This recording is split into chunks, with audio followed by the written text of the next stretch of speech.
नमस्कार दोस्तों, रतन GS classes में एक बार फिर से आप सभी का तहे दिल से हार्दिक अभिनंदन और स्वागत है।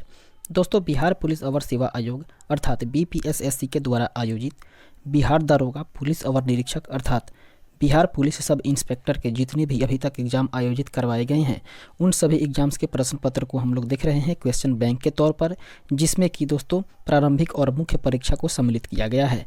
और इस पुस्तक में दोस्तों हम लोग देखने वाले हैं पुलिस अवर सेवा आयोग अर्थात पुलिस सब इंस्पेक्टर, प्रवर्तन अवर निरीक्षक अर्थात इन्फोर्समेंट सब इंस्पेक्टर, उसके बाद में उत्पाद अवर निरीक्षक अर्थात एक्साइज सब इंस्पेक्टर से संबंधित जितनी भी परीक्षा आयोजित करवाई गई हैं उन सभी एग्जाम्स के प्रश्न पत्र को हम लोग देखने वाले हैं, जिसमें कि प्रारंभिक और मुख्य परीक्षा सम्मिलित हैं। और इस सिलसिले में अभी तक हम लोगों ने 14 सेट को कवर कर चुके हैं। कुल मिलाकर के 19 सेट में से 14 सेट को हम लोगों ने देख चुका है।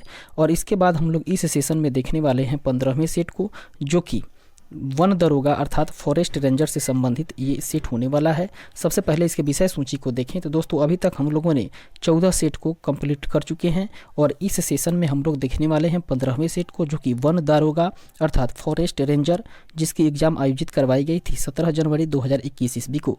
इसके प्रश्न पत्र को हम लोग देखने वाले हैं। तो आइए बिना विलंब किए हुए डायरेक्ट हम लोग चलते हैं अपने प्रश्न पत्र की ओर। इस तरीके से दोस्तों हम लोगों ने दिखाया कि वन दरोगा अर्थात फॉरेस्ट रेंज ऑफिसर की परीक्षा जो आयोजित करवाई गई थी 17 जनवरी 2021 ईस्वी को, उसके प्रश्न पत्र को हम लोग देखने वाले हैं, जो कि स्मृति पर आधारित है। और यह परीक्षा है दोस्तों वो बिहार सरकार के पर्यावरण एवं वन विभाग में भर्ती के लिए, यह भर्ती से संबंधित फॉरेस्ट रेंज ऑफिसर के पद पर भर्ती के लिए यह एकल परीक्षा अर्थात single written exam Bihar police अवर सेवा आयोग अर्थात बीपीएसएससी के द्वारा विज्ञापन संख्या 2/2020 के तहत आयोजित करवाया गया था।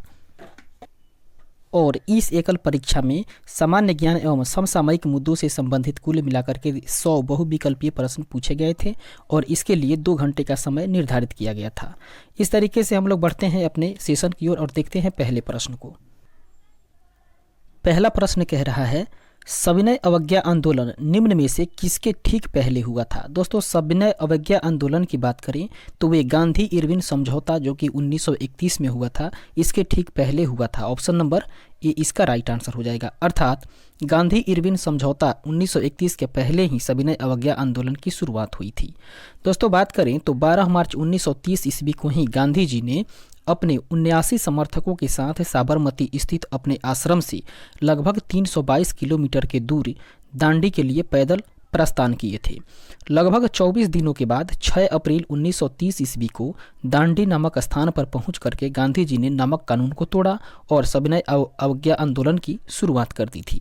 इसके बाद आगे बढ़ते हैं और देखते हैं दूसरे नंबर प्रश्न को, जो कि कह रहा है परोपकारिणी सभा के संस्थापक कौन थे। परोपकारिणी सभा के संस्थापक की बात करें तो वे थे दोस्तों Dayanand Saraswati. Option number A इसका राइट आंसर हो जाएगा। दयानंद सरस्वती ने 10 अप्रैल 1875 ईस्वी में मुंबई में आर्य समाज की स्थापना की थी और आर्य समाज ने शुद्धि आंदोलन को जन्म दिया था। इन्होंने सत्यार्थ प्रकाश अर्थात दयानंद सरस्वती जी जो है उन्होंने ही सत्यार्थ प्रकाश नामक एक ग्रंथ की रचना की थी और यह हिंदू धर्म को मजबूत करने का प्रयास किया था। इनके बचपन का नाम की बात करें तो इनके बचपन का नाम हुआ करता था मूलशंकर। इसके बाद आगे बढ़ते हैं और देखते हैं अगले प्रश्न को।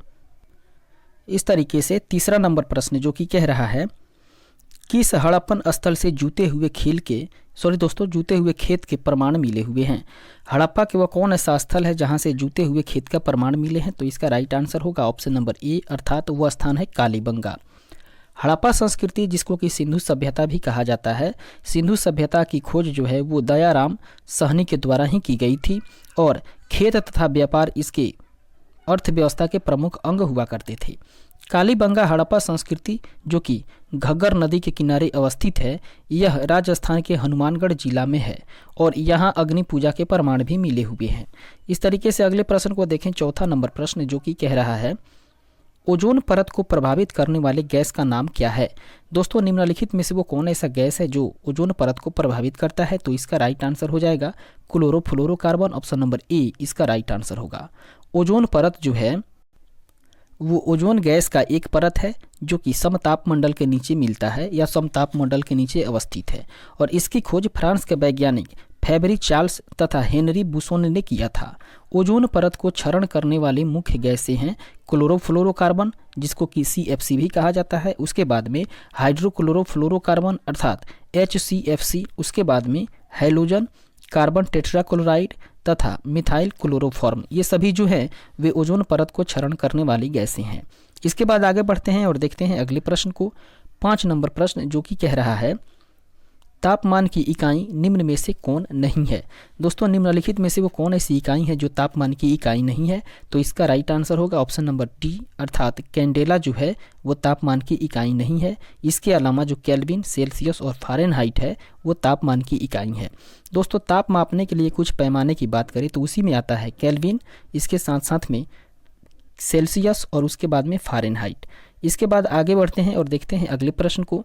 6 नंबर प्रश्न जो कि कह रहा है मार्स गैस निम्न में से कौन सी है। दोस्तों मार्स गैस की बात करें तो वो है मीथेन, ऑप्शन नंबर सी इसका राइट आंसर हो जाएगा। मीथेन गैस को ही मार्स गैस कहा जाता है और इसके रासायनिक सूत्र की बात करें तो वो होता है CH4।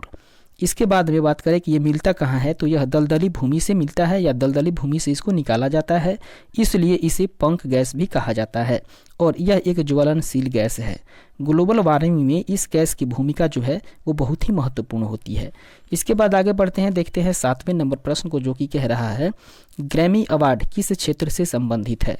ग्रैमी अवार्ड या ग्रैमी पुरस्कार की बात करें तो वे संगीत के क्षेत्र से संबंधित है, ऑप्शन नंबर ए इसका राइट आंसर हो जाएगा। इस तरीके से आगे बढ़ते हैं और देखते हैं 8वें नंबर प्रश्न को जो कि कह रहा है वर्ष 1857 ईस्वी के विद्रोह के समय भारत का गवर्नर जनरल कौन था। दोस्तों जब 1857 ईस्वी का विद्रोह हुआ था उस समय भारत के गवर्नर जनरल की बात करें तो हुआ करते थे Lord Canning, option number A इसका राइट आंसर हो जाएगा लॉर्ड कैनिंग। अर्थात लॉर्ड कैनिंग के ही कार्यकाल में वायसराय के रूप में 1856 से लेकर के 1862 के रूप में 1856 से लेकर के 1862 ईस्वी तक लॉर्ड कैनिंग आए थे जो कि वायसराय के पद पर थे। वे भारत के अंतिम गवर्नर जनरल तथा प्रथम वायसराय भी बने हुए थे और इनके समय में इंडियन हाई कोर्ट एक्ट पारित हुआ था और इस एक्ट के तहत ही कोलकाता, बम्बई तथा मद्रास में एक एक हाई कोर्ट की स्थापना की गई थी और कैनिंग के समय में ही 1856 ईस्वी में विधवा पुनर्विवाह अधिनियम को भी लागू किया गया था। इस तरीके से आगे बढ़ते हैं और देखते हैं अगले प्रश्न को। 9 नंबर प्रश्न जो कि कह रहा है सूर्य और तारों में ऊर्जा का स्रोत क्या है। सूर्य और तारों में ऊर्जा के स्रोत की बात करें तो वो होता है दोस्तों नाभिकीय संलयन, ऑप्शन नंबर ए इसका राइट आंसर हो जाएगा। अर्थात नाभिकीय संलयन के वजह से ही सूर्य और तारों में ऊर्जा होती है। इसके साथ साथ बात करें दोस्तों तो जब 2 या 2 से अधिक हल्के नाभिक संयुक्त होकर के भारी नाभिक का निर्माण करता है तो इस दौरान भारी मात्रा में ऊर्जा का उत्सर्जन होता है और इसी प्रक्रिया को ही नाभिकीय संलयन कहा जाता है। हाइड्रोजन बम जो है वो नाभिकीय संलयन अभिक्रिया पर आधारित होती है। इस तरीके से आगे बढ़ते हैं और देखते हैं अगले प्रश्न को। 10 नंबर प्रश्न कह रहा है जौनपुर शहर की स्थापना किसने की थी। जौनपुर शहर के संस्थापक की बात करें तो वे थे दोस्तों Firoz Shah Tughlaq, option number B इसका राइट आंसर हो जाएगा। दोस्तों बात करें तो तुगलक वंश का सुल्तान हुआ करता था फिरोज शाह तुगलक और इसने 300 नए शहर की स्थापना की थी और इसमें जो शहर था उसमें बात करें तो उसमें हिसार, फिरोजाबाद, फतेहाबाद, उसके बाद में जौनपुर और फिरोजपुर इत्यादि ये सब महत्वपूर्ण शहर थे। फिरोज शाह तुगलक जो है वो 5 बड़े नहर का निर्माण भी करवाया था और इन्होंने अपने बड़े भाई जौना खां की स्मृति में ही जौनपुर नामक शहर का भी निर्माण करवाया था। इसके बाद आगे बढ़ते हैं और देखते हैं अगले प्रश्न को।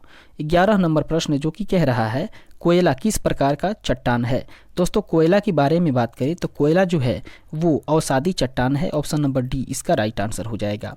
कोयला जो है वो अवसादी चट्टान है और अवसादी चट्टान के अन्य उदाहरण की बात करें तो उसमें आ जाता है बलुआ पत्थर, चूना पत्थर, स्लेट, उसके बाद में कांग्लोमरेट, ये सब जो है दोस्तों ये चट्टान जो है वो अवसादी चट्टान है। इसके बाद में सेल खड़ी वगैरह भी इसी में आते हैं। अवसादी चट्टान जो है वो परतदार होती है और खनिज, तेल, कोयला, गैस इत्यादि ये सब जो हैं वे अवसादी चट्टान में ही पाए जाते हैं। इसके बाद आगे बढ़ते हैं और देखते हैं अगले प्रश्न को। 12वें नंबर प्रश्न जो कि कह रहा है प्रायद्वीपीय भारत की सबसे ऊंची चोटी कौन सी है। दोस्तों प्रायद्वीपीय भारत की सबसे ऊंची चोटी की बात करें तो वो है अन्नाईमुदी, ऑप्शन नंबर बी इसका राइट आंसर हो जाएगा। प्रायद्वीपीय भारत जो होता है दोस्तों प्रायद्वीपीय भारत की बात करें तो वो मध्य भारत के लगभग दक्षिणी हिस्सा कहलाता है प्रायद्वीपीय भारत। और उसका सबसे ऊंची चोटी की बात करें तो वो होता है अनाईमुदी। अन्नामलाई की पहाड़ी पर ही स्थित है दोस्तों दक्षिण भारत की सबसे ऊंची चोटी, जिसको कि अनाईमुदी कहा जाता है। और इसकी ऊंचाई की बात करें तो ये 2696 मीटर की है और यह तमिलनाडु राज्य में स्थित है। दक्षिण भारत की दूसरी सबसे ऊंची चोटी की बात करें तो वे होता है दोस्तों डोडा बेटा, जो कि नीलगिरी की पहाड़ी पर अवस्थित है और यह भी तमिलनाडु राज्य में ही स्थित है। आगे बढ़ते हैं, अगले प्रश्न को देखें, जो कि 13 नंबर प्रश्न कह रहा है लक्षद्वीप निर्मित है। दोस्तों लक्षद्वीप जो है वे प्रवाल भित्ति से निर्मित है। ऑप्शन नंबर बी इसका राइट आंसर हो जाएगा। बात करें दोस्तों तो प्रवाल भित्तियां या मूंगे की चट्टान ये समुद्र के भीतर स्थित प्रवाल जीवों के द्वारा छोड़े गए कैल्शियम कार्बोनेट से बनी होती है। इसके बाद में लक्षद्वीप का निर्माण भी इसी प्रवाल भित्ति से हुआ है और लक्षद्वीप भारत के दक्षिण पश्चिमी भाग में समुद्र में अवस्थित है, जिसका क्षेत्रफल जो है वो लगभग 32 वर्ग किलोमीटर में फैला हुआ है। इसके बाद आगे बढ़ते हैं और देखते हैं अगले प्रश्न को, 14 नंबर प्रश्न, जो कि कह रहा है भारत में किसने स्थानीय स्वशासन को लागू किया था। भारत में स्थानीय स्वशासन को लागू करने वाले की बात करें तो वे हुआ करते थे दोस्तों Lord Ripon. Option number C इसका राइट आंसर हो जाएगा। दोस्तों बात करें भारत के वायसराय के बारे में तो भारत के वायसराय जब लॉर्ड रिपन थे तो इन्होंने ही अपने सकारात्मक कार्यों के लिए भारत में काफ़ी प्रसिद्ध हुए थे। अर्थात भारत का जो वायसराय है लॉर्ड रिपन, वे अपने सकारात्मक कार्य के लिए भारत में काफ़ी प्रसिद्ध हुआ और इन्होंने ही समाचार पत्रों की स्वतंत्रता बहाल की। सिविल सेवा में प्रवेश की आयु 19 वर्ष से बढ़ाकर के 21 वर्ष कर दिया तथा स्थानीय स्वशासन की स्थापना इन्हीं के द्वारा अर्थात लॉर्ड रिपन के द्वारा ही किया गया। भारत में पहली बार जनगणना जो है वो 1872 ईस्वी में शुरू की गई और रिपन ने ही प्रथम कारखाना अभियान भी चलाया था या प्रथम कारखाना अधिनियम चलाया था। इसके बाद में आगे बढ़ते हैं और देखते हैं 15वें नंबर प्रश्न को, जो कि कह रहा है ऑपरेशन माई सहेली। ऑपरेशन माई सहेली निम्नलिखित विभागों में से किसके द्वारा शुरू किया गया। इसका राइट आंसर हो जाएगा ऑप्शन नंबर ए अर्थात भारतीय रेलवे के द्वारा शुरू किया गया था। अगला प्रश्न 16 नंबर, जो कि कह रहा है निम्नलिखित में से किस मंत्रालय ने वेब पोर्टल परिवेश शुरू किया है। दोस्तों वेब पोर्टल परिवेश शुरू करने वाले मंत्रालय की बात करें तो वे है दोस्तों पर्यावरण, वन और जलवायु परिवर्तन मंत्रालय। ऑप्शन नंबर बी इसका राइट आंसर होगा। इसके साथ साथ आगे बढ़ते हैं और देखते हैं अगले प्रश्न को, 17वें नंबर प्रश्न, जो कि कह रहा है भारत की प्रथम किसान रेल को 7 अगस्त 2020 ईस्वी को डैश के मध्य चलाया गया। अर्थात भारत की प्रथम किसान रेल को 7 अगस्त 2020 ईस्वी को बात करें दोस्तों तो देवलाली से दानापुर के मध्य में चलाया गया। ऑप्शन नंबर ए इसका राइट आंसर हो जाएगा। आगे बढ़ते हैं और देखते हैं 18 नंबर प्रश्न को, जो कि कह रहा है प्रसिद्ध ओणम त्यौहार किस राज्य का है। दोस्तों ओणम त्यौहार जो है वो केरल राज्य का प्रसिद्ध त्यौहार है। ऑप्शन नंबर सी इसका राइट आंसर हो जाएगा। दोस्तों ओणम की बात करें तो ये ओणम जो है वो केरल का ही प्रमुख त्यौहार है और यह त्यौहार जो है वो सितंबर में राजा महाबली के स्वागत में प्रत्येक वर्ष मनाया जाता है। इसके साथ साथ बात करें पोंगल के बारे में तो पोंगल त्यौहार जो है वो तमिलनाडु का त्यौहार है और वो तमिलनाडु में मनाया जाता है। इसके बाद आगे बढ़ते हैं और देखते हैं अगले प्रश्न को। 19 नंबर प्रश्न कह रहा है निम्नलिखित में से किसे कबड्डी का द्रोणाचार्य अवार्ड मिला हुआ है। कबड्डी का द्रोणाचार्य अवार्ड पुरस्कार प्राप्त करने वाले की बात करें तो वे थे दोस्तों Krishna Kumar Hooda. Option number C इसका राइट आंसर हो जाएगा, कृष्ण कुमार हुड्डा। आगे बढ़ते हैं अगले प्रश्न को देखते हैं 20 नंबर प्रश्न, जो कि कह रहा है मई 2020 में निम्नलिखित में से कौन नाबार्ड अर्थात राष्ट्रीय कृषि और ग्रामीण विकास बैंक के चेयरमैन नियुक्त किए गए हैं। इसका सही आंसर हो जाएगा ऑप्शन नंबर बी अर्थात GR चिंटाल। नेक्स्ट क्वेश्चन को देखते हैं 21 नंबर प्रश्न, जो कि कह रहा है निम्नलिखित में से कौन सी नदी का उद्गम अमरकंटक है। दोस्तों नीचे जो 4 नदियां दी हुई हैं इन चारों नदियों में से वो कौन ऐसी नदी है जिसका उद्गम जो है वो अमरकंटक है। इसका सही आंसर हो जाएगा ऑप्शन नंबर ए अर्थात नर्मदा नदी की उद्गम जो है वो अमरकंटक से है। नर्मदा नदी और अमरकंटक के बारे में बात करें दोस्तों तो अमरकंटक जो है अमरकंटक पहाड़ी जो है वो मध्य प्रदेश में विंध्याचल पर्वत की श्रेणी में स्थित है और अमरकंटक की पहाड़ी से भारत की 2 प्रमुख नदियां निकलती है, जिसमें कि नर्मदा और सोन नदी सम्मिलित हैं। दोस्तों अर्थात बात करें तो नर्मदा और सोन नदी जो है वो अमरकंटक की पहाड़ी से ही निकलती है और अमरकंटक जो है वो मध्य प्रदेश के विंध्याचल श्रेणी में अवस्थित है। इसके बाद में बात करें दोस्तों तो नर्मदा नदी जो है वो खंभात की खाड़ी में जाकर गिरती है, जबकि सोन नदी की बात करें तो सोन नदी जो है वो पटना के समीप दानापुर में गंगा में जाकर के मिल जाती है। इस तरीके से आगे बढ़ते हैं और देखते हैं 22वें नंबर प्रश्न को, जो कि कह रहा है पौधे में जाइलम का क्या कार्य है। दोस्तों पौधों में जाइलम के कार्य की बात करें तो जाइलम का कार्य होता है जल का परिवहन करना। ऑप्शन नंबर ए इसका सही आंसर हो जाएगा। जाइलम के बारे में बात करें तो जाइलम को कास्ट भी कहा जाता है। ये प्रायः कास्ट अर्थात वुड कहलाते हैं। यह जो है दोस्तों वो एक संवहनी ऊतक होते हैं और इनके 2 कार्य होते हैं। एक कार्य होता है जल और खनिज लवण का संवहन करना और उसके बाद में यांत्रिक दृढ़ता प्रदान करना। पौधे की आयु की गणना की बात करें तो वे जाइलम ऊतकों की वार्षिक वलय को गिनकर ही की जाती है और पौधों की आयु का निर्धारण की इस विधि को डेंड्रोक्रोनोलॉजी कहा जाता है। वहीं बात करें फ्लोएम के बारे में तो फ्लोएम भी एक संवहन ऊतक ही है जो कि पत्तियों के द्वारा बनाए गए भोजन को पौधों के अन्य भागों में पहुंचाता है। इसके बाद आगे बढ़ते हैं और देखते हैं 23 नंबर प्रश्न, जो कि कह रहा है जियोलाइट का रासायनिक सूत्र निम्नलिखित में से क्या है। जियोलाइट के रासायनिक सूत्र की बात करें दोस्तों तो वो हो जाता है Al2SO4 whole twice 3 into 18H2O। Option number C इसका राइट आंसर हो जाएगा। आगे बढ़ते हैं नेक्स्ट क्वेश्चन को देखते हैं 24 नंबर प्रश्न, जो कि कह रहा है प्रसिद्ध लिंगराज मंदिर किस राज्य में अवस्थित है। दोस्तों लिंगराज मंदिर के बारे में बात करें तो ये अवस्थित है उड़ीसा राज्य में। ऑप्शन नंबर डी इसका राइट आंसर हो जाएगा। अर्थात उड़ीसा के 3 प्रमुख मंदिर की बात करें जो कि स्वर्ण त्रिभुजाकार कहलाते हैं या स्वर्ण त्रिभुज कहलाते हैं, उनमें है दोस्तों भुवनेश्वर का लिंगराज मंदिर, उसके बाद में पुरी का जगन्नाथ मंदिर और कोणार्क का सूर्य मंदिर। इस तरीके से आगे बढ़ते हैं और देखते हैं अगले प्रश्न को। 25 नंबर प्रश्न, जो कि कह रहा है यूनेस्को का मुख्यालय कहाँ है। यूनेस्को के मुख्यालय की बात करें तो वो पेरिस में है। ऑप्शन नंबर डी इसका राइट आंसर हो जाएगा। यूनेस्को संयुक्त राष्ट्र शैक्षणिक वैज्ञानिक एवं संस्कृति संगठन का लघु रूप है। इसके स्थापना की बात करें तो इसकी स्थापना हुई थी 16 नवंबर 1945 ईस्वी को और वर्तमान में इसके 193 सदस्य देश हैं और 11 सहयोगी सदस्य देश हैं। इसके साथ साथ में दो देश हैं दोस्तों, वे हैं पर्यवेक्षक देश सदस्य हैं और इसके मुख्यालय की बात करें तो वे पेरिस फ्रांस में है। इसके बाद आगे बढ़ते हैं और देखते हैं अगले प्रश्न को। 26 नंबर प्रश्न, जो कि कह रहा है बिहार में 1857 ईस्वी की क्रांति का नेतृत्व किसने किया था। दोस्तों जब 1857 ईस्वी की क्रांति हुई थी उस दौरान बिहार में इस क्रांति का नेतृत्व करने वाले कौन थे, तो इसका राइट आंसर हो जाएगा ऑप्शन नंबर बी। अर्थात बिहार से उस क्रांति का नेतृत्व किया था वीर कुंवर सिंह ने। बात करें वीर कुंवर सिंह के बारे में दोस्तों तो बिहार में ये क्रांति सबसे पहले जो है वे 12 जून 1857 ईस्वी को देवघर जिले के रोहिणी, जो कि अब झारखंड में है, वहां से शुरू हुआ था और इसके पश्चात बिहार के अलग अलग हिस्सों में 1857 ईस्वी की क्रांति शुरू हो गई थी। वहीं 25 जुलाई 1857 ईस्वी को दानापुर सैनिक छावनी के सैनिकों ने विद्रोह शुरू कर दिया तथा आरा के जमींदार वीर कुंवर सिंह की फौज में जाकर के मिल गए। इसके बाद बिहार में इस क्रांति का नेतृत्व वीर कुंवर सिंह ने किया था। आगे बढ़ते हैं और देखते हैं अगले प्रश्न को। 27 नंबर प्रश्न, जो कि कह रहा है सूर्य से दूरी के अनुसार पृथ्वी और बुध के बीच में कौन सा ग्रह है। दोस्तों सूर्य से दूरी के अनुसार पृथ्वी और बुध ग्रह के बीच की ग्रह की बात करें तो इसका राइट आंसर हो जाएगा ऑप्शन नंबर सी, अर्थात वो शुक्र ग्रह हो जाएगा। दोस्तों सूर्य से दूरी के अनुसार ग्रहों की स्थिति की बात करें तो वे हैं दोस्तों बुध, उसके बाद शुक्र, उसके बाद पृथ्वी, उसके बाद मंगल, उसके बाद बृहस्पति और फिर उसके बाद शनि, उसके बाद अरुण और अंत में दोस्तों वरुण। यानी सूर्य के सबसे निकट का ग्रह की बात करें तो वे बुध हो जाएगा और सबसे दूर की बात करें तो सूर्य से सबसे दूर का ग्रह वरुण हो जाएगा।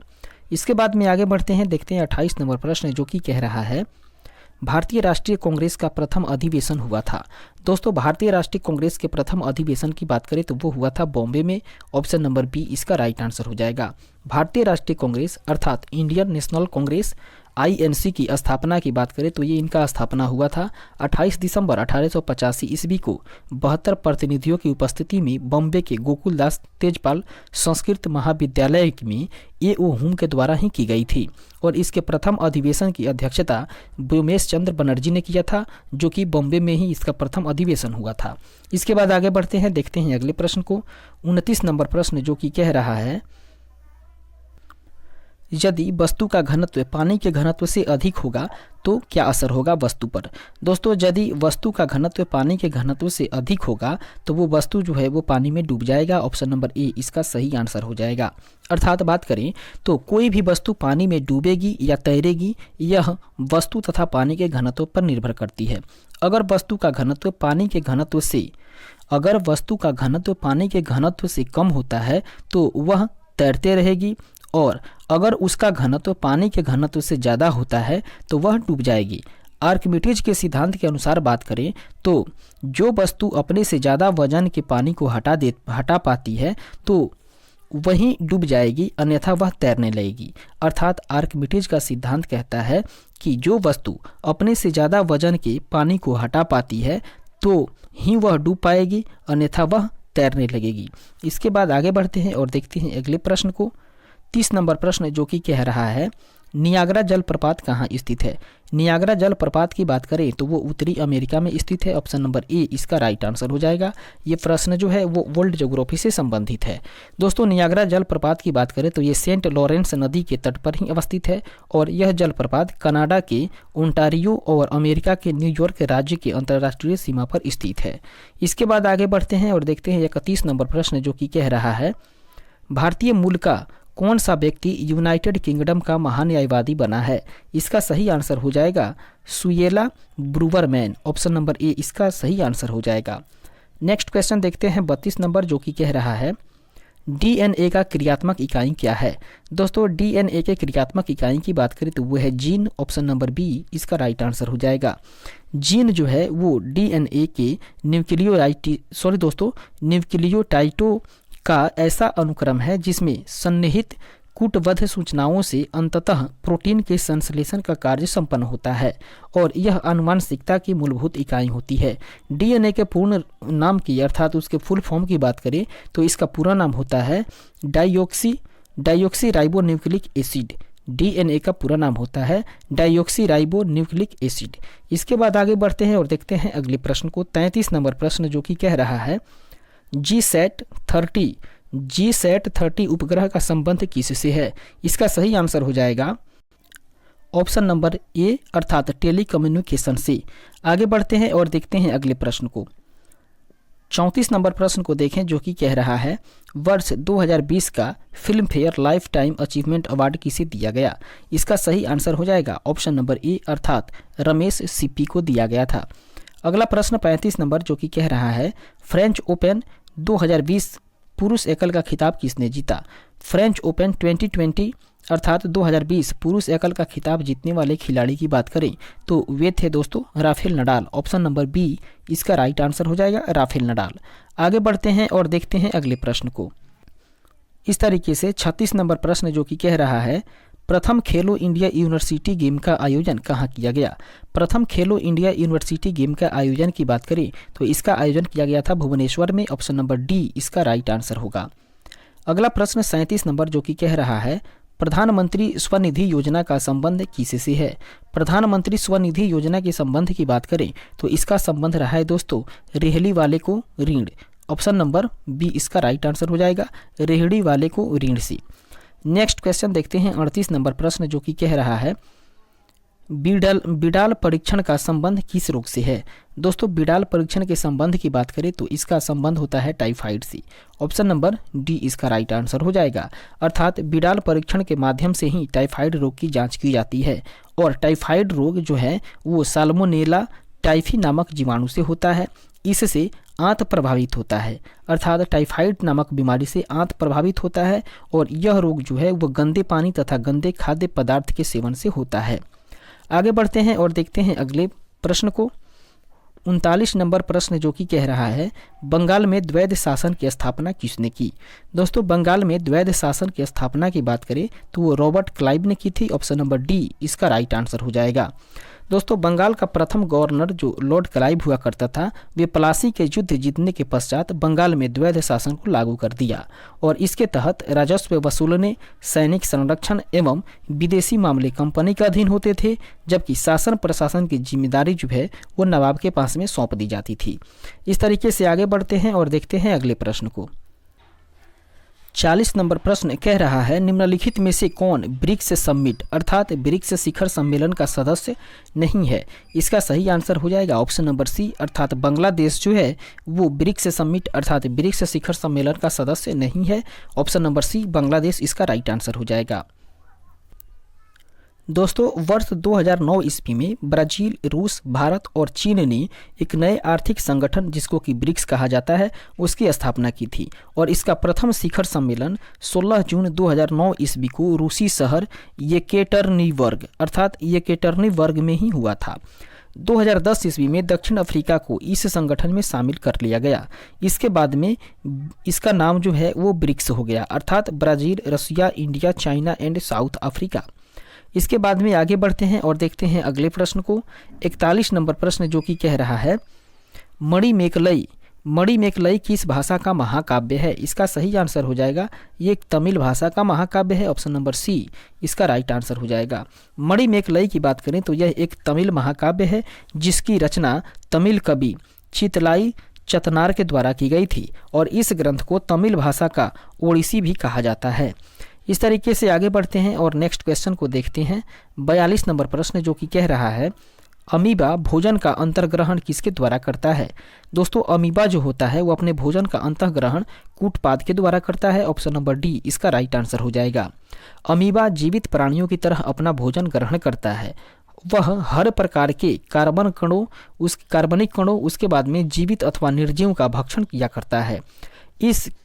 दोस्तों इसके बाद में बात करें तो इन भोजन कणों को वह कई कूटपादों से घेर लेता है और फिर कूटपादों के एक दूसरे से मिल जाने से ही भोजन का कण कुछ तरल के साथ अन्नधानी के रूप में वे कोशारम में पहुंच जाते हैं। इसके बाद आगे बढ़ते हैं और देखते हैं अगले प्रश्न को। 43 नंबर प्रश्न जो कि कह रहा है बांग्लादेश से लगने वाले भारत का सबसे बड़ा राज्य कौन सा है। दोस्तों भारत का वह कौन सा बड़ा राज्य है जिसकी सीमा बांग्लादेश से लगती है, तो इसका राइट आंसर हो जाएगा असम। ऑप्शन नंबर बी इसका सही आंसर होगा असम राज्य। बांग्लादेश के साथ भारत के जो 5 राज्य होते हैं दोस्तों वे सीमा साझा करते हैं अर्थात भारत के वे 5 राज्य हैं जो कि बांग्लादेश से सीमा साझा करते हैं और उन राज्यों का नाम है दोस्तों असम, मिजोरम, पश्चिम बंगाल, मेघालय और त्रिपुरा और इनमें से पश्चिम बंगाल सर्वाधिक सीमा साझा करता है। इसके बाद में आगे बढ़ते हैं और देखते हैं अगले प्रश्न को। इस तरीके से इसका सही आंसर हो जाएगा ऑप्शन नंबर ए अर्थात पश्चिम बंगाल इसका सही आंसर हो जाएगा। आगे बढ़ते हैं देखते हैं अगले प्रश्न को। 44 नंबर प्रश्न जो कि कह रहा है भारत की आर्थिक राजधानी किसे कहा जाता है। भारत की आर्थिक राजधानी की बात करें तो मुंबई को कहा जाता है। ऑप्शन नंबर सी इसका राइट आंसर हो जाएगा। और मुंबई शहर की स्थापना की बात करें तो इसकी स्थापना हुई थी 1507 ईस्वी में अंग्रेजों के द्वारा की गई थी। चूँकि इस शहर में आरबीआई समेत कई स्टॉक एक्सचेंज का मुख्यालय भी है तथा समुद्री व्यापार का प्रमुख केंद्र भी मुंबई है, इसलिए इसे देश को अर्थात मुंबई को देश की आर्थिक राजधानी भी कहा जाता है। आगे बढ़ते हैं अगले प्रश्न को देखते हैं। 45 नंबर प्रश्न जो कि कह रहा है कपास के उत्पादन में सर्वाधिक उपयुक्त मिट्टी कौन सी होती है। दोस्तों कपास के उत्पादन की बात करें तो कपास का उत्पादन जो है वो काली मिट्टी में सबसे अधिक होती है। ऑप्शन नंबर डी इसका राइट आंसर हो जाएगा। और काली मिट्टी जो है वो मुख्य रूप से महाराष्ट्र, कर्नाटक, गुजरात और मध्य प्रदेश में पाई जाती है। और इस मिट्टी को अर्थात इस मिट्टी का काला रंग अर्थात काला रंग की बात करें तो वो टेटिनीफेरस मैग्नेटाइट के कारण ही होता है। अर्थात जो काली मिट्टी होती है वो टिटेनीफेरस मैग्नाइट के कारण ही इसका रंग काला होता है और काली मिट्टी को चेरजोनम भी कहा जाता है और यह मिट्टी जो है वो कपास की खेती के लिए उपयुक्त मानी जाती है। इस तरीके से अगले प्रश्न को देखते हैं। 46 नंबर प्रश्न जो कि कह रहा है प्रोटीन किससे बना होता है। दोस्तों प्रोटीन की बात करें तो प्रोटीन जो है वो एमिनो एसिड से मिलकर के बना होता है। ऑप्शन नंबर बी इसका राइट आंसर हो जाएगा। और प्रोटीन शब्द का सबसे पहले प्रयोग किया करते थे दोस्तों, या प्रयोग करता थे जे बर्जिलियस। इसके बाद में बात करें तो यह एक जटिल कार्बनिक यौगिक है जो कि 20 एमिनो अम्ल से मिलकर के बने होते हैं, और यह मानव शरीर का लगभग 15% भाग प्रोटीन से ही निर्मित है। इसके बाद आगे बढ़ते हैं, देखते हैं अगले प्रश्न को। 47 नंबर प्रश्न जो कि कह रहा है, भारत में खेल उत्कृष्टता के लिए सर्वोच्च पुरस्कार कौन सा है? इसका राइट आंसर हो जाएगा दोस्तों ऑप्शन नंबर बी, अर्थात राजीव गांधी खेल रत्न पुरस्कार, जिसका नाम परिवर्तित करके अब मेजर ध्यानचंद पुरस्कार कर दिया गया है। आगे बढ़ते हैं, देखते हैं अगले प्रश्न को। 48 नंबर प्रश्न जो कि कह रहा है, कपास किस कुल से संबंधित है? बात करें कपास के बारे में दोस्तों, तो कपास जो है इसके कुल की बात करें तो वो मालवेसी से संबंधित है। ऑप्शन नंबर ए इसका राइट आंसर होगा, अर्थात कपास जो है वो मालवेसी कुल से संबंधित है। आगे बढ़ते हैं और देखते हैं अगले प्रश्न को, जो कि 49 नंबर प्रश्न है, और प्रश्न कह रहा है, चेरनोबिल विनाशकारी परमाणु दुर्घटना 26 अप्रैल 1986 को कहाँ पर 1986 को हुई थी, और चेरनोबिल परमाणु पावर प्लांट किस देश में स्थित है? बात करें चेरनोबिल परमाणु पावर प्लांट के बारे में, तो इसका जो अवस्थिति है वो है यूक्रेन में। ऑप्शन नंबर बी इसका सही आंसर हो जाएगा। चेरनोबिल जो है वो यूक्रेन का एक शहर है, और ये परमाणु दुर्घटना के कारण चेरनोबिल विश्व पटल पर आया था। इसके बाद में 26 अप्रैल 1986 ईस्वी को चेरनोबिल में ही भयानक परमाणु दुर्घटना घटित हुई थी। इस तरीके से आगे बढ़ते हैं और देखते हैं 50वें नंबर प्रश्न को, जो कि कह रहा है, नाभिकीय औषधीय तथा संबंध विज्ञान संस्थान कहाँ है? इसका राइट आंसर हो जाएगा दोस्तों। बात करें नाभिकीय औषधीय तथा संबंध विज्ञान के बारे में, तो इसका राइट आंसर हो जाएगा ऑप्शन नंबर सी, अर्थात नई दिल्ली में इसका संस्थान है। इस तरीके से नेक्स्ट क्वेश्चन को देखते हैं 51 नंबर प्रश्न जो कि कह रहा है, ईयर स्कैनर ऐप किसने बनाया है? ईयर स्कैनर ऐप की बात करें तो इसके बनाने वाले हैं दोस्तों आईआईटी मुंबई, अर्थात आईआईटी मुंबई के द्वारा ही इसे बनाया गया है। ऑप्शन नंबर डी इसका सही आंसर होगा। अगला प्रश्न 52 नंबर जो कि कह रहा है, निम्न में से कौन नेशनल स्कूल ऑफ ड्रामा के नए अध्यक्ष बने हैं? इसका सही आंसर हो जाएगा दोस्तों Paresh Rawal. Option number A इसका सही आंसर होगा परेश रावल। इस तरीके से आगे बढ़ते हैं और देखते हैं अगले प्रश्न को। इस तरीके से 53 नंबर प्रश्न कह रहा है, शांति के लिए एकजुटता का प्रस्ताव निम्न में से किस संगठन से संबंधित है? इसका सही आंसर हो जाएगा दोस्तों ऑप्शन नंबर डी, अर्थात यूएनओ से संबंधित है। यूएनओ इसका सही आंसर हो जाएगा। संयुक्त राष्ट्र अथवा यूनाइटेड नेशन के नाम अमेरिका के तत्कालीन राष्ट्रपति फ्रैंकलिन डी रूजवेल्ट के द्वारा प्रदान किया गया था। संयुक्त राष्ट्र की स्थापना की बात करें तो इसकी स्थापना हुई थी 24 अक्टूबर 1945 ईस्वी को। इसके बाद आगे बढ़ते हैं और देखते हैं अगले प्रश्न को। 54 नंबर प्रश्न जो कि कह रहा है, ब्रोक्स जू कहाँ स्थित है? दोस्तों ब्रोक्स जू की बात करें तो इसकी अवस्थिति जो है वो है दोस्तों यूनाइटेड स्टेट्स, अर्थात यूएसए में है। ऑप्शन नंबर सी इसका सही आंसर हो जाएगा। अगला प्रश्न 55 नंबर जो कि कह रहा है, H2O2 की संरचना कैसी होती है? दोस्तों H2O2 की संरचना की बात करें तो इसकी संरचना होती है ऑप्शन नंबर बी की तरह। आगे बढ़ते हैं और देखते हैं अगले प्रश्न को। इस तरीके से 56 नंबर प्रश्न जो कि कह रहा है, अदीस अबाबा किस देश की राजधानी और सबसे बड़ा शहर है? इसका राइट आंसर हो जाएगा दोस्तों इथियोपिया। ऑप्शन नंबर बी इसका राइट आंसर होगा इथियोपिया। इस तरीके से आगे बढ़ते हैं और देखते हैं 57 नंबर प्रश्न जो कि कह रहा है, निम्न में से 1883 ईस्वी में किस संस्था की स्थापना हुई थी? दोस्तों 1883 ईस्वी वाली स्थापित संस्था की बात करें तो उसकी स्थापना हुई थी इंडियन नेशनल एसोसिएशन की, अर्थात इंडियन नेशनल एसोसिएशन की स्थापना 1883 ईस्वी में हुई थी। ऑप्शन नंबर बी इसका सही आंसर हो जाएगा। इंडियन नेशनल एसोसिएशन की स्थापना की बात करें तो 26 जुलाई 1876 ईस्वी को सुरेंद्र नाथ बनर्जी के द्वारा की गई थी, और 1885 ईस्वी में इस संगठन का विलय जो है वो कांग्रेस में कर दिया गया था। इसके बाद आगे बढ़ते हैं और देखते हैं अगले प्रश्न को। इस तरीके से 58 नंबर प्रश्न जो कि कह रहा है, H2SO4 अर्थात H2SO4 की परमाणुकता कितनी होती है? दोस्तों H2SO4 अर्थात सल्फ्यूरिक अम्ल की परमाणुकता की बात करें तो इसका राइट आंसर हो जाएगा दोस्तों ऑप्शन नंबर बी, अर्थात इसकी परमाणुकता 7 होती है। बात करें दोस्तों H2SO4 में परमाणुकता की, तो 2 एटम होता है हाइड्रोजन का और 1 एटम होता है सल्फर का। उसके बाद में 4 एटम होता है ऑक्सीजन का। इस तरीके से कुल मिलाकर के इसकी परमाणुकता 7 होती है। आगे बढ़ते हैं और देखते हैं अगले प्रश्न को। 59 नंबर प्रश्न जो कि कह रहा है, ये संख्या 2 दिया हुआ है दोस्तों और इसके प्रश्नवाचक चिन्ह के स्थान पे बताना है कि कौन सा ऑप्शन आएगा। अर्थात ये पहली संख्या जो है इसको यदि दूसरी संख्या से भाग की जाए तो इसका राइट आंसर हो जाएगा ऑप्शन नंबर ए, अर्थात 1001 इसका राइट आंसर होगा।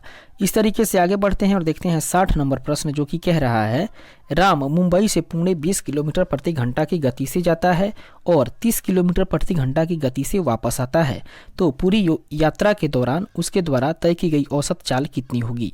इसका राइट आंसर हो जाएगा दोस्तों ऑप्शन नंबर ए, अर्थात 24 किलोमीटर प्रति घंटा। औसत गति की बात करें तो इसका दोस्तों एक सूत्र होता है 2xy बटा x प्लस वाई, अर्थात 2 गुना xy का मान लेते हैं दोस्तों, एक चली हुई दूरी और एक वापस आई हुई दूरी, और उसके बाद में दोनों को जोड़ दिया जाए तो इसका राइट आंसर आ जाएगा 24 किलोमीटर प्रति घंटा। इसके बाद आगे बढ़ते हैं और देखते हैं अगले प्रश्न को। 61 नंबर प्रश्न जो कि कह रहा है, यदि बीते परसों सोमवार था तो आने वाले परसों कौन सा दिन होगा। यदि बीते हुए परसों सोमवार था तो आने वाला परसों का दिन जो है वो हो जाएगा दोस्तों शुक्रवार। ऑप्शन नंबर बी इसका राइट आंसर होगा। ये मैथमेटिक्स के जितने भी सवाल हैं इसको आप लोग कागज़ और कलम पर लेके खुद से कर सकते हैं। फिलहाल हम लोग देखते हैं 62 नंबर प्रश्न। 62 नंबर प्रश्न कह रहा है, एक सीरीज दिया हुआ है और इस सीरीज का अगला जो यहाँ पे मिसिंग संख्या है उसको बताना है कि मिसिंग संख्या क्या हो जाएगी।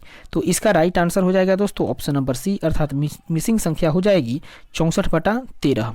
इस तरीके से हम लोग देख रहे हैं कि पहली संख्या जो है वो दूसरी संख्या में जब बढ़ रही है तो डबल हो रही है, अर्थात 2 गुने के बराबर हो रही है, फिर दूसरे से तीसरे में जा रही है तभी डबल हो रही है। उसी प्रकार से दोस्तों ये 32 का यदि 2 गुना किया जाएगा तो 64 होगा, और नीचे वाले यदि संख्या हर को देखा जाए तो ये विषम संख्या 2 बढ़ रही है, अर्थात 11 से 13 हो जाएगा। तो इसका राइट आंसर हो जाएगा दोस्तों 64/13, अर्थात 64/13 इसका राइट आंसर होगा ऑप्शन नंबर सी। इस तरीके से आगे बढ़ते हैं और देखते हैं 63 नंबर प्रश्न को जो कि कह रहा है, Na2SO4 में S की ऑक्सीकरण संख्या कितनी होगी। इसका सही आंसर हो जाएगा दोस्तों ऑप्शन नंबर सी, अर्थात इसकी ऑक्सीकरण संख्या +6 हो जाएगी। आगे बढ़ते हैं नेक्स्ट क्वेश्चन। 64 नंबर प्रश्न जो कि कह रहा है, डाई इथाइल ईथर को अंधेरा में रखने पर Cl2 की उपस्थिति में कौन सा यौगिक बनाएगा। इसका सही आंसर हो जाएगा दोस्तों ऑप्शन नंबर डी, ये वाला यौगिक बनाएगा। इसके बाद आगे बढ़ते हैं और देखते हैं अगले प्रश्न को। 65 नंबर प्रश्न जो कि कह रहा है, प्रार्थना समाज को लोकप्रिय बनाया। दोस्तों प्रार्थना समाज को लोकप्रिय बनाने की बात करें तो वो बनाया था महादेव गोविंद रानाडे ने। ऑप्शन नंबर ए इसका राइट आंसर हो जाएगा। प्रार्थना समाज जो है वो भारतीय नव जागरण के दौरान में उसी दौर में धार्मिक और सामाजिक सुधारों के लिए स्थापित एक समुदाय है और इसकी स्थापना आत्माराम पांडुरंग तथा महादेव गोविंद रानाडे ने मुंबई में 31 मार्च 1867 ईस्वी को की थी। इस तरीके से आगे बढ़ते हैं और देखते हैं अगले प्रश्न को। 66 नंबर प्रश्न जो कि कह रहा है, किसके काल में चांदी के जलाली सिक्के का निर्माण किया गया। इसका राइट आंसर हो जाएगा दोस्तों अकबर के काल में। ऑप्शन नंबर बी इसका सही आंसर होगा, अर्थात मुगल सम्राट अकबर ने ही जलाली नाम का एक चौकोर आकार वाला रुपया चलाया था और स्वर्ण का सर्वाधिक प्रचलन सिक्का इलाही एवं सबसे बड़ा सिक्का संसब था। इसके बाद में मुगल काल में मुख्य रूप से 3 प्रकार के धातु के सिक्के, सोने की मुहर, चांदी का रुपया एवं तांबा का दाम प्रचलन में था। इसके बाद आगे बढ़ते हैं, देखते हैं 67 नंबर प्रश्न को जो कि कह रहा है, धुआं कैसे बनता है। धुआं जो होता है दोस्तों उसकी बनावट होती है गैस एवं ठोस से। गैस में जब ठोस का मिश्रण होता है तो धुआं बनता है। ऑप्शन नंबर ए इसका राइट आंसर हो जाएगा। धुआं अर्थात स्मोक जो है वो एक कोलायड है जो कि हवा में उपस्थित ठोस द्रव एवं गैसों के कणों से बना होता है। धुआं तब निकलता है जब कोई पदार्थ जलता है या उसका पाइरोलिसिस किया जाता है। इसके बाद में आगे बढ़ते हैं, देखते हैं 68 नंबर प्रश्न को जो कि कह रहा है, निम्नांकित में से कौन सी जनजाति हिमालय की ऋतुकीय घुमंतु पशुपालक जनजाति नहीं है। इसका राइट आंसर हो जाएगा दोस्तों टोडा। ऑप्शन नंबर डी इसका राइट आंसर होगा टोडा, अर्थात हिमालय हिमाचल प्रदेश में निवास करने वाली कुछ जनजाति जो हैं वे इस प्रकार से हैं। एक है दोस्तों गड्डी, गुड्डी, उसके बाद में कनोरा, उसके बाद में दोस्तों लाहौरी। और डोडा जनजाति की बात करें तो टोडा जनजाति तमिलनाडु में नीलगिरी की पहाड़ी में निवास करती है। इसके बाद आगे बढ़ते हैं, नेक्स्ट क्वेश्चन को देखते हैं। 69 नंबर प्रश्न जो कि कह रहा है समतल दर्पण में प्रतिबिंब बनता है। समतल दर्पण में प्रतिबिंब जो बनता है वह होता है सीधा तथा आभासी। ऑप्शन नंबर ए इसका सही आंसर हो जाएगा। इस तरीके से आगे बढ़ते हैं, देखते हैं अगले प्रश्न को। 70 नंबर प्रश्न जो कि कह रहा है फॉर्मल्डिहाइड का KOH अभिक्रिया किसके मेथेनॉल तथा पोटेशियम फॉर्मेट बनाती है और इस अभिक्रिया को क्या कहते हैं? इसका राइट आंसर हो जाएगा दोस्तों ऑप्शन नंबर ए, अर्थात कैनिजारो अभिक्रिया कहलाता है। दोस्तों जब फॉर्मल्डिहाइड तथा पोटेशियम हाइड्रोक्साइड अर्थात KOH की अभिक्रिया कराई जाती है तो मिथाइल अल्कोहल तथा फॉर्मिक एसिड प्राप्त होता है और इसे कैनिजारो अभिक्रिया कहते हैं। इसके बाद आगे बढ़ते हैं, नेक्स्ट क्वेश्चन को देखते हैं। 71 नंबर प्रश्न जो कि कह रहा है इस तरीके से 71 नंबर प्रश्न जो कि कह रहा है किसी झील के लिटोरल जोन में किस प्रकार का पौधा होता है? इसका सही आंसर हो जाएगा किनारे पर पौधा। ऑप्शन नंबर ए इसका राइट आंसर हो जाएगा किनारे पर पौधा। अगला प्रश्न देखते हैं 72 नंबर प्रश्न जो कि कह रहा है फास्फोरस की +3 ऑक्सीकरण अवस्था किस में है? इसका सही आंसर हो जाएगा पायरोफॉस्फेरिक अम्ल में। ऑप्शन नंबर डी इसका राइट आंसर होगा। अगला प्रश्न देखते हैं 73 नंबर जो कि कह रहा है कार्बोरंडम की संरचना कैसी होती है? दोस्तों कार्बोरंडम की संरचना की बात करें तो इसकी संरचना होती है क्रिस्टलीकरण या सिलिकॉन कार्बाइड की। ऑप्शन नंबर बी इसका राइट आंसर हो जाएगा। दोस्तों सिलिकॉन अर्थात Si तथा कार्बन अर्थात C का यौगिक जो है वो कार्बोरंडम कहलाता है और इसकी खोज 1891 ईस्वी में एडवर्ड ओचेसन ने किया था और इसका उपयोग जो है वो अर्धचालक के रूप में तथा LED बल्ब में किया जाता है। इस तरीके से आगे बढ़ते हैं और देखते हैं अगले प्रश्न को। 74 नंबर प्रश्न कह रहा है भारत की सबसे पुरानी पर्वत श्रृंखला निम्नलिखित में से कौन सी है? दोस्तों भारत की सबसे पुरानी पर्वत श्रृंखला की बात करें तो वह है दोस्तों अरावली पर्वत श्रृंखला। ऑप्शन नंबर ए इसका राइट आंसर हो जाएगा। अरावली पर्वत श्रृंखला जो है वो संसार की सबसे प्राचीन पर्वत श्रृंखला है और इसकी उत्पत्ति कैम्ब्रियन युग अर्थात 45 लाख वर्ष पूर्व में हुआ था। 45,000 लाख वर्ष पूर्व में हुआ था और अरावली पर्वत का जो सर्वोच्च शिखर है वो सिरोही जिला में गुरु शिखर है और यह श्रृंखला गुजरात से लेकर के दिल्ली तक फैली हुई है, जो कि इसके सर्वाधिक भाग जो है वो 79% भाग लगभग राजस्थान में है। इस तरीके से आगे बढ़ते हैं और देखते हैं अगले प्रश्न को। 75 नंबर प्रश्न जो कि कह रहा है 1857 ईस्वी के विद्रोह में क्रांतिकारियों के निशाने पर प्रमुख रूप से कौन थे? इसका राइट आंसर हो जाएगा दोस्तों ऑप्शन नंबर सी, अर्थात उस दौरान जमींदार ही प्रमुख निशाने पर थे। आगे बढ़ते हैं, देखते हैं अगले प्रश्न को। 76 नंबर प्रश्न जो कि कह रहा है भारत में राष्ट्रीय एकता दिवस कब मनाया जाता है?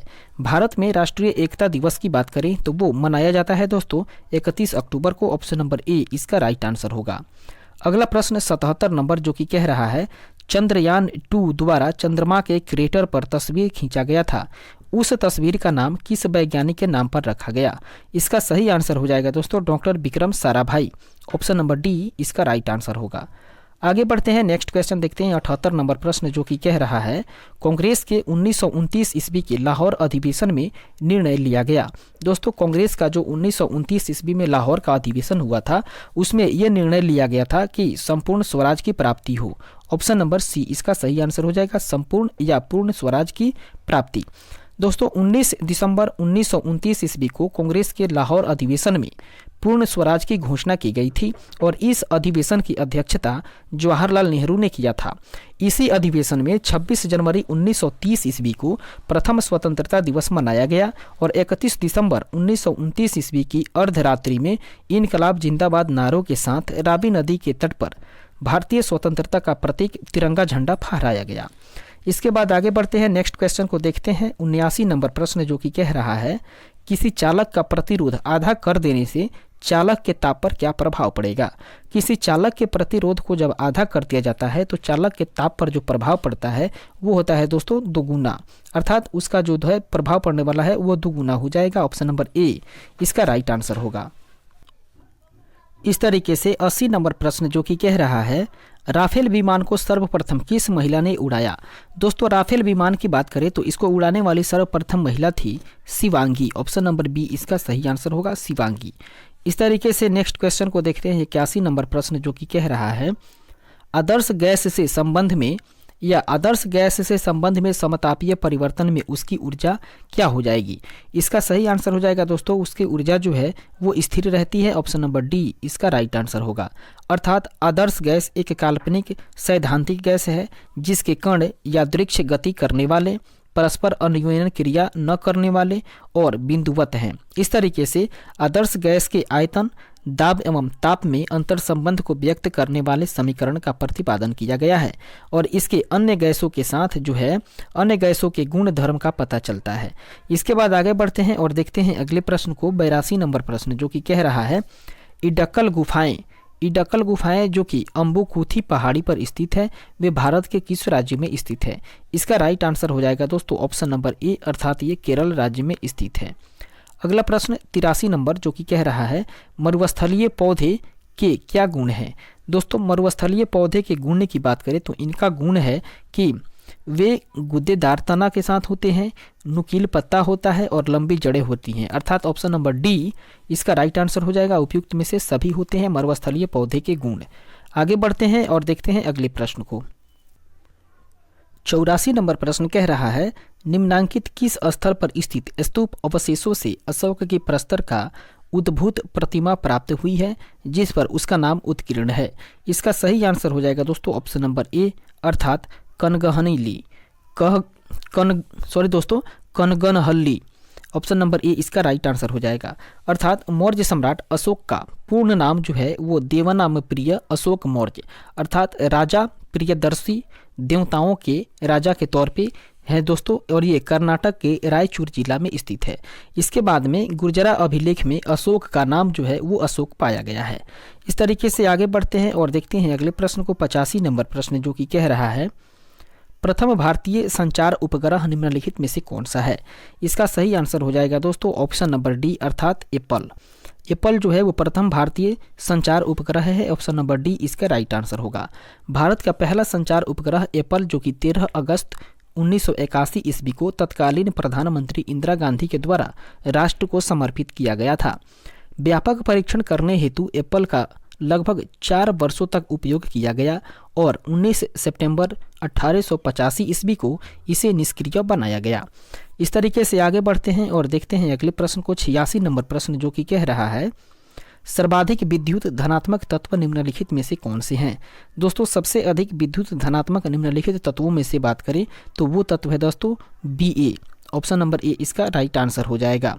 आगे बढ़ते हैं नेक्स्ट क्वेश्चन को देखते हैं 87 नंबर प्रश्न जो कि कह रहा है निम्न में से किस जोड़े का मिलान गलत है।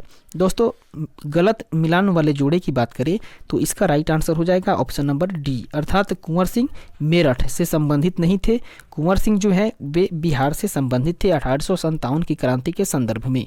दोस्तों 1857 की क्रांति जो है वो 10 मई 1857 ईस्वी को मेरठ की पैदल टुकड़ी 10 NI से शुरू किया था और धीरे धीरे संपूर्ण भारत में यह फैल गया। दिल्ली में बहादुर शाह जफर, कानपुर में नाना साहब तथा तांत्या टोपे ने और लखनऊ में बेगम हजरत महल, झांसी में रानी लक्ष्मीबाई, इलाहाबाद की बात करें तो वहाँ पर लियाकत अली और बिहार में कुंवर सिंह, बरेली में खान बहादुर खान ने 1857 की क्रांति को नेतृत्व प्रदान किया था। आगे बढ़ते हैं नेक्स्ट क्वेश्चन को देखते हैं 88 नंबर प्रश्न जो कि कह रहा है रेडियो एक्टिव समस्थानिक जिनका न्यूट्रॉन प्रोटॉन अनुपातिक अधिकाधिक होता है वे समानतः प्रदर्शित करते हैं।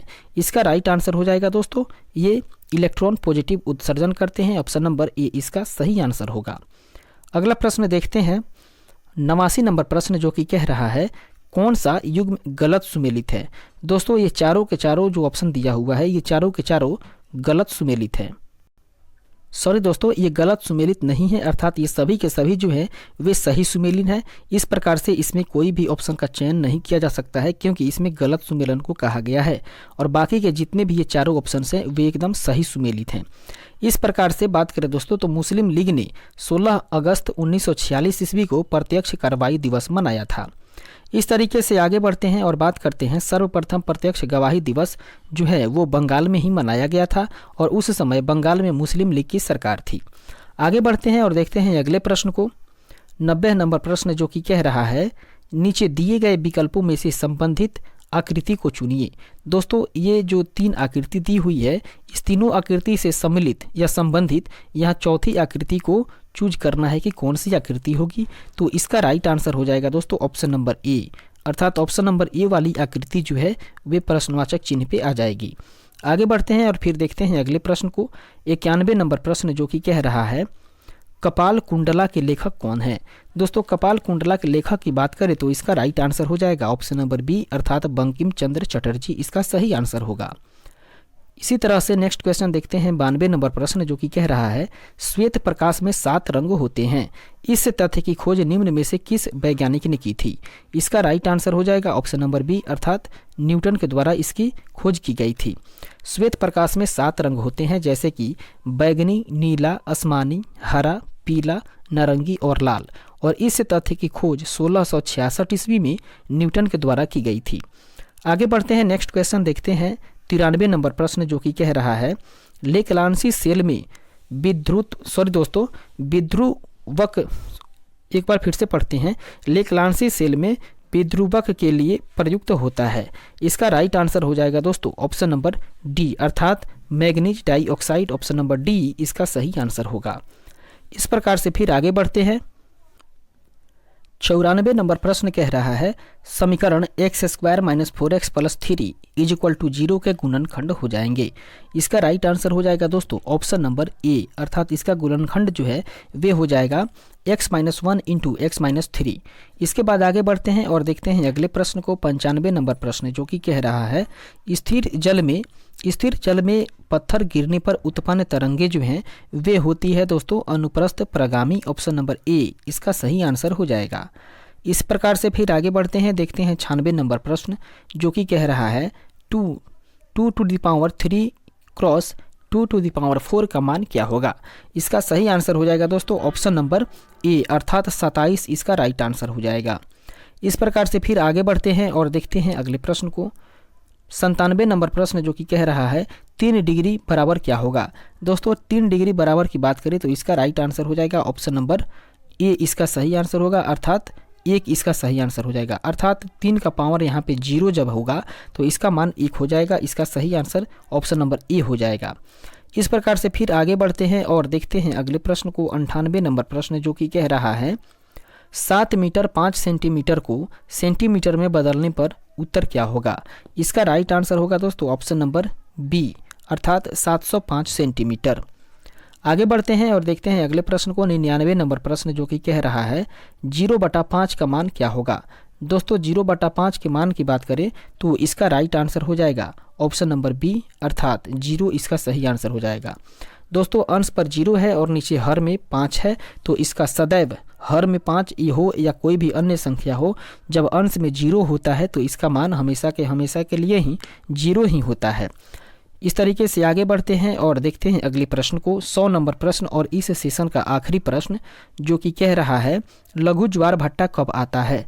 दोस्तों लघु ज्वार भट्टा की बात करें तो वे शुक्ल पक्ष की सप्तमी के दिन ही आता है, ऑप्शन नंबर सी इसका राइट आंसर होगा, शुक्ल पक्ष सप्तमी के दिन। अर्थात दोनों पक्षों की सप्तमी या अष्टमी को सूर्य और चंद्रमा पृथ्वी के केंद्र पर समकोण बनाते हैं।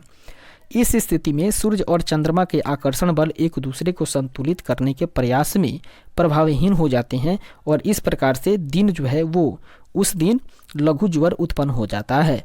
इस तरीके से हम लोगों ने 100 प्रश्नों के साथ यहाँ पर अपने सेशन को विराम देंगे और फिर मिलेंगे एक और नए सेशन के साथ, एक नए वीडियो के साथ। तब तक के लिए धन्यवाद।